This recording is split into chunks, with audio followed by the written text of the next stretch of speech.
நமஸ்காரம். Rijesh Ravindran, astrologer, film director. இப்போ நம்ம இந்த பதிவில் பார்க்கிறது அவிட்டம், சதயம், போராட்டாதி நட்சத்திரங்களை உள்ளடக்கிய கும்பராசி குரு பகவான் அதிசார பலன்கள். குரு பகவான் அதிசாரம் இந்த அக்டோபர் 8ஆம் தேதியிலிருந்து டிசம்பர் 20ஆம் தேதி வரைக்கும் 74 நாட்கள் உங்கள் ராசிக்கு இது வரைக்கும் 5ஆம் இடத்துல, 5 என்று சொல்லக்கூடிய பூர்வ புண்ணிய பஞ்சமஸ்தானத்தில் இருந்துகிட்டு இருக்க குரு பகவான் 6ஆம் இடமான வம்பு வழக்கு ரோக சத்துருஸ்தானமான கர்மஸ்தானமான 6ஆம் இடத்துல தன்னுடைய உச்ச வீடான கடகராசியில போய் 74 நாட்கள் இருக்காங்க. இந்த 74 நாட்கள் இருந்து அங்கிருந்து பாத்தீங்கன்னாக்கா 10 என்று சொல்லக்கூடிய தொழில் உத்தியோக ஜீவனஸ்தானம், 12 என்கின்ற சயன சுக மோட்ச விரயஸ்தானம், 2 என்கின்ற தன குடும்ப வாக்குஸ்தானம், இந்த 3 இடங்களையும் பார்க்கிறாரு. இந்த அக்டோபர் 8ல இருந்து டிசம்பர் 20 வரைக்கும் என்ன நடக்கும்? துப்பார்க்கு துப்பாய துப்பாக்கி, துப்பார்க்கு துப்பாய தூவும் மழை. மேகத்திலிருந்து மேகம் தருகின்ற மழை நீரானது விவசாயத்திற்கும் பயன்படுகிறது. அதே அந்த விவசாயம் கூடவே மனிதர்கள் அனைவருக்கும் பருகுவதற்கும் குடிப்பதற்கும் நீராகவும் உணவாகவும் பயன்படுகிறது. அதோட பழைய வீட்டை சீர்படுத்து, பழைய மனைவியை போற்று. இன்னும் மனைவி இல்லாத மனிதன் கூடு இல்லாத பறவை. அதாவது எதுக்கு இதெல்லாம் சொல்றேன் அப்படின்னாக்கா, கணவன் மனைவியை மதிக்க வேண்டிய நேரம், மனைவி கணவனை போற்ற வேண்டிய நேரம். நிறைகளை மட்டும் பாருங்கள், குறைகளை பார்க்காதீர்கள். ஏன் அப்படின்னாக்கா, ரொம்ப பிரச்சனை ஓடிட்டு இருக்குது, ஏகப்பட்ட சிக்கல்கள் ஓடிட்டு இருக்குது. அதாவது குத்து வெட்டு கொலை பஞ்சாயத்து இந்த ரேஞ்சுக்கு போயிடும் போல தெரியுது. அருவாளை தீட்டினவன் அருவாளை தீட்டிக்கிட்டே இருக்கிறான், என்னைக்கு ஆளை க்ளோஸ் பண்ண போறான் போட போறானே தெரியல. அந்த மாதிரி ஒரு நிலைமையில சிச்சுவேஷன்ல போயிட்டு இருக்கிற உங்களுடைய வாழ்க்கை, அந்த மாதிரி பார்த்தீங்கன்னாக்கா ஏகப்பட்ட மனஸ்தாபங்கள், ஏகப்பட்ட சண்டை சச்சரவுகள் இப்படி இருக்குது. ஏன் குரு பகவான் 5ஆம் இடத்துல பூர்வ புண்ணிய பஞ்சமஸ்தானத்துல இருந்தும் ஏன் இப்படி நடக்குது? நமக்கு ஒண்ணுமே தெரியல, ஒண்ணுமே புரியல. இது எதனால இப்படி நடக்குது, ஏன் இப்படி போகுது அப்படின்றது நம்மளால ப்ரிடிக்டே பண்ண முடியல. ஸோ இப்படி போயிட்டு இருக்க இந்த நேரத்துல குரு பகவான் சொல்லி வச்ச மாதிரி 6ஆம் இடத்துக்கு வராரு. சார் 6ஆம் இடம் ஏற்கனவே மோசமான இடமா ஆச்சு சார், ஏற்கனவே வீட்டில் பார்த்தீங்கன்னாக்கா ரொம்ப பிரச்சனைகள் ஓடுதே சார், இந்த மாதிரி இருக்கிற நேரத்துல எப்படி சார் நம்ம தாக்கு பிடிக்கிறது அப்படின்னீங்கன்னா, குரு பகவான் எப்பவுமே இருக்கிற இடத்த கெடுப்பார், பார்க்கிற பார்வையில் தான் நல்லதுகளை செய்வார்.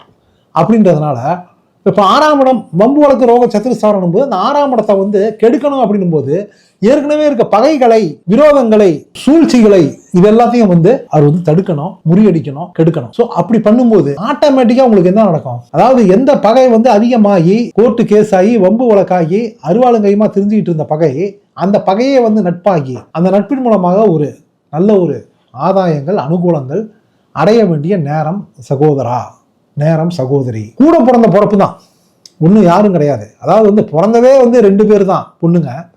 அந்த 2 பேர்ல பாத்தீங்க அப்படின்னாக்கா நீங்க அக்கா, தங்கச்சி வேற வேற ராசி.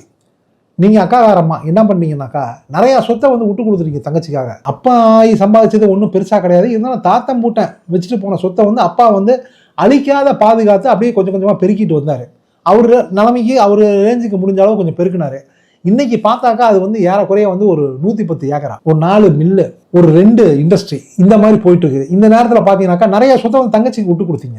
ஏன் தங்கச்சிக்கு விட்டு கொடுத்தீங்க அப்படின்னாக்கா, தங்கச்சி பிசிக்கலி ஹேண்டிகேப்டு, போலியோ அட்டாக்டு, கல்யாணம் ஆயிடுச்சு. அவங்களுக்கு பார்த்தீங்கன்னாக்கா ஒரே குழந்தை, ஒரே பொண்ணு இருக்குது. புருஷங்காரம் பார்த்தீங்கன்னாக்கா சரியில்லை, ஃபுல் சரக்கு பார்ட்டி, வேற ராசி. தங்கச்சியும் வேற ராசி. ஆனால் நீங்கள் கும்பராசி, நிறைகுடம் போன்றவர்கள் சகோதரி, நீங்கள் அதனால் தங்கச்சிக்கு விட்டு கொடுத்தீங்க. அதாவது 1 ரூபா அவங்க கொடுக்க வராங்க, பெற்றவங்க கொடுக்க வராங்கன்னாக்கா, அவங்களுக்கு ஆளுக்கு 8 அணா கொடுக்குறான் அப்படின்ட்டு வந்தாங்கன்னா, ஆளுக்கு 50 காசு 8 அணா கொடுக்கலான்னு வந்தாங்கன்னா, இல்லைம்மா அவளுக்கு ஒரு 60 காசு கொடு, 70 காசு கொடு, எனக்கு ஒரு 1/3 கொடு, 3 பங்கா போட்டு 2 பங்கு அங்கே கொடு, 1 பங்கு எனக்கு கொடு அப்படின்ற மாதிரி சொல்லக்கூடிய மனநிலை, மென்டாலிட்டி, அந்த கேரக்டர், அந்த கேட்டகரியில் இருக்கவங்க தான், தியாகி கேட்டகரியில் இருக்கவங்க தான் கும்பராசிக்காரி சகோதரி நீ, கும்பராசிக்காரன் சகோதரன் நீ. அப்படிப்பட்ட உங்களுக்கு இப்படிலாம் பண்ணதுனால உங்களை போட்டு பார்க்கணும், ஒரேடியா பட்டம் போட்டு பார்க்கணும், நாமத்தை போடணும் அப்படின்ற மாதிரி அவங்க பிளான் பண்ணிட்டு மொத்த சொத்தையும் ஆட்டையை போடலான்ற மாதிரி வந்தாக்கா உரிமை பிரச்சனை ஆகுதுல்ல. அது உணர்வு பிரச்சனைகளாகி கடைசியில் கோர்ட்டு கேஸ் ஆகி வம்பு வழக்காகி வாய்தா வாய்தா வாய்தான்னு போய் கடைசியில் அறிவாளுங்கையுமா தீட்டிட்டு சுற்றுற அளவுக்கு போயிடுச்சு. அதாவது நீங்கள் கம்முன்னு இருந்தால் கூட உங்கள் வீட்டுக்காரர் என்ன சொல்லுவார், எல்லாம் மூஞ்சிக்காக உனக்காக தான் இப்படி பேசாமல் இருந்தேன் நான். ஆனால் இப்போ நீ பார்த்தீங்கன்னாக்கா இப்படி இருந்ததுனால நம்மளை மங்குடி நினச்சிட்டாங்க, மாங்காய் ரேஞ்சுக்கு நம்மளை ஒன்றுமே இல்லாத ஃபுல்லாக ஆட்டையை போட நினைக்கிறாங்க. பெற்றதுங்களை உங்கள் அப்பா அம்மாவையும் அவங்க நல்லா ஏமாற்றி மிரட்டி வச்சுருக்காங்க, இந்த மாதிரிலாம் சொல்லி. அதாவது ஒரே பொண்ணு, ஆனால் உங்களுக்கு பார்த்தீங்கன்னாக்கா 3 பொண்ணு. அப்படி 3 பொண்ணாக இருந்து கூட நீங்கள் அந்த பெருந்தன்மையின் சிகரமாக, தியாகத்தின் திருவுருவமாக, தியாகத்தின் திரு உருவமாக நீங்கள் திகழ்ந்துகிட்டு இருக்கீங்க. அதாவது குத்து விளக்கு தான், புரியுதுங்களா? தெரு விளக்கு தான். இவ்வளோதான் சிம்பிள் கான்செப்ட், முடிஞ்சு போச்சு. நீங்கள் வந்து குத்து விளக்கு தெருவிளக்கு கூட போய் சண்டை போட முடியுமா? முடியாது.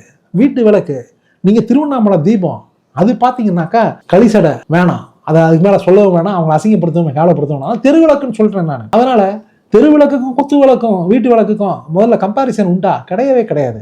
ஆனால் இந்த நேரத்தில் இப்படி போயிட்டு இருக்க இந்த நேரத்தில் பார்த்தீங்கன்னாக்கா இந்த குரு பகவான் அதிசார காலகட்டத்தில் இந்த 74 நாட்களில் பார்த்தீங்கன்னாக்கா அங்கே ஒரு மிராக்கல், அங்கே அவங்களுக்கு ஒரு சோதனை. எந்த பொண்ணுக்காக, ஒரே பொண்ணுக்காக அந்த ஹேண்டிகேப்டு அந்த சகோதரி வந்து சொத்து என்ன ஆட்டையை பொண்ணு நினைச்சாங்களோ அந்த பொண்ணுக்கு வந்து உடல்நலம் சரியில்லாத போது, அவங்க வீட்டுக்காரனுக்கு உடல்நலம் சரியில்லாத போது, அவர் ஏற்கனவே வந்து மைக்கா சரக்கு பார்ட்டி சல்பேட்டாவில் கடந்து சல்பேட்டா உடம்பெல்லாம் ஊறி போய் சல்பேட்டா என்கின்ற சாராயம், புரியுதுங்களா, ஊறி போய் கடைசியில் பார்த்தீங்கன்னாக்கா அவர் வந்து நிற்க முடியாத ஆகிட்டாரு. நாடி நரம்பு தளர்ந்து போச்சு. ஏன்னா அவர் சல்பேட்டா மட்டும் இல்லை, சல்பேட்டா கம்மு, சரக்கு கம்மு, மேற்படி மேட்ருனா என்ன, லேடிஸ் மேட்ரு. அவர் ஒரு மைனர்னு வச்சுங்களேன், மைனர் ஜாலி மணிபர்ஸ் காலின்னு சொல்லுவாங்க. ஆனால் வந்து அந்த மைனர் எப்படின்னாக்கா மைனர் ஜாலி தான், மணிபர்ஸ் காலி இல்லை. அவர் போகிற ஆள்கிட்டயே வந்து பணத்தை உருவிட்டு வந்துடுவார், புரியுதுங்களா. அந்த மாதிரி ஒரு கிரிமினல் கேரக்டர். அதை விடுங்க, அவர் ராசி தனி, அது ஒன்றும் பண்ண முடியாது. அதனால தான் வந்து என்னன்னாக்கா முழுசாக வந்து சொத்தை ஆட்டப்போ, அதனால தான் வந்து என்னன்னா உங்களுக்கு வர வேண்டிய நியாயமான சொத்தை கூட, அதாவது நீங்களே வந்து 1/3 தான் எடுத்துக்கிட்டு 2 பங்கு அங்கே கொடுக்குற ஆள் உங்கள் சொத்தையும் சேர்ந்து ஆட்டையை போட நினச்சது அவர். அதனால தான் இப்போ புரியுதுங்களா. ஸோ இப்படி போயிட்டு இருக்க நேரத்தில் எந்திரிச்சு நிற்க முடியல. ஒரு 4 தோரம்பருப்பை கீழே கொட்டி வச்சாக்கா அந்த 4 தோரம்பருப்பை எடுக்கிறது கூட உடம்புல வந்து கையில் வந்து ஸ்ட்ரென்த் இல்லை.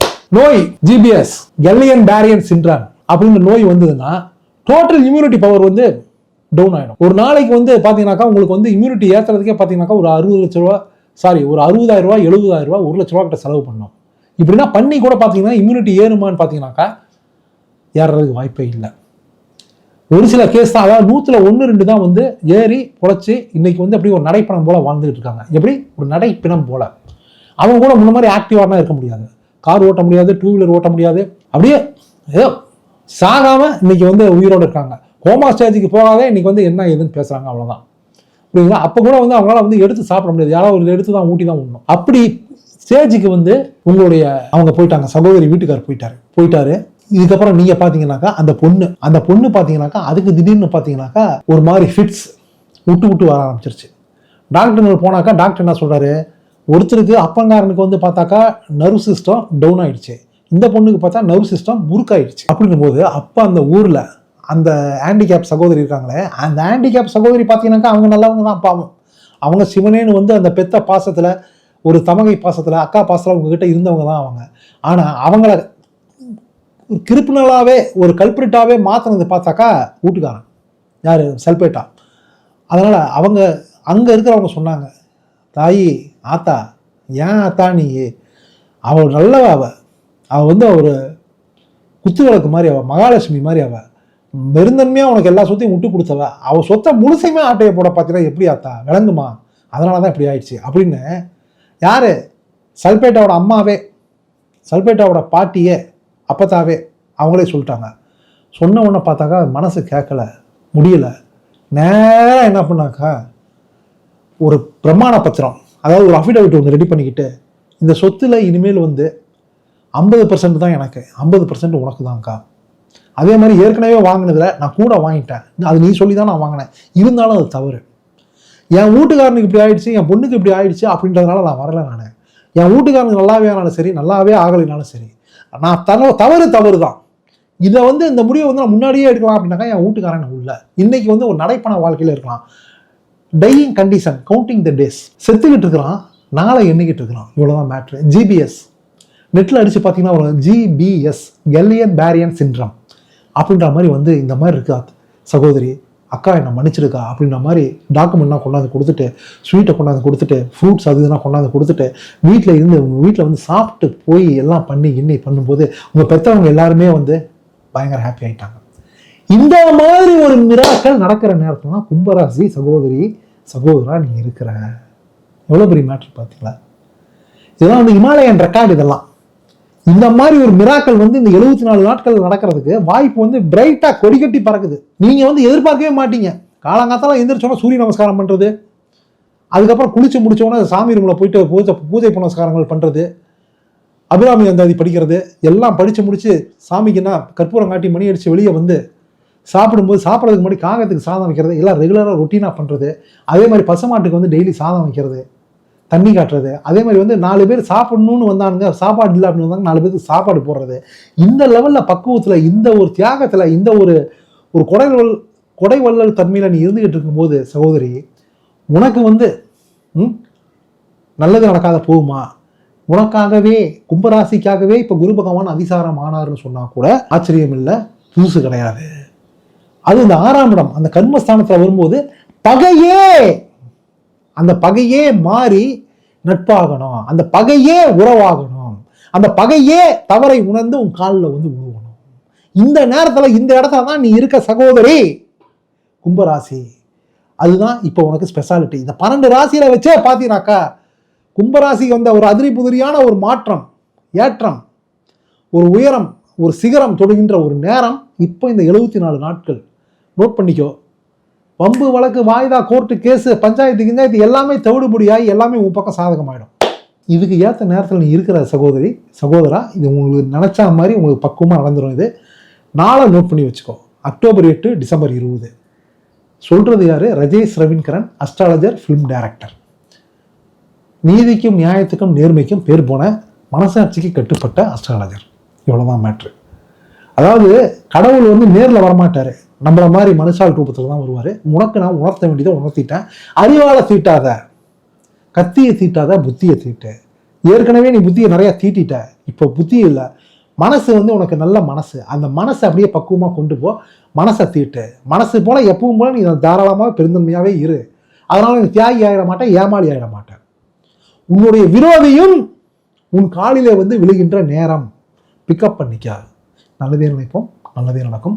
பெற்றவங்களை மதிங்க. அம்மா ஆசீர்வாதங்களை வாங்கினீங்க அப்படின்னாலே ஆண்டவனுடைய அனுகிரகம் ஆட்டோமேட்டிக்காக கிடைக்கும். மீண்டும் உங்களை அடுத்த பதிவில் சந்திக்க இருக்கிறதோட நமது சேனலை ரெகுலராக பார்த்து வந்து ஜாதக சந்தேகங்களை நிவர்த்தி பண்ணிட்டு நலங்களும் வளங்களும் பெறுவதற்கு கையோட சப்ஸ்கிரைப் பண்ணிக்கோங்க.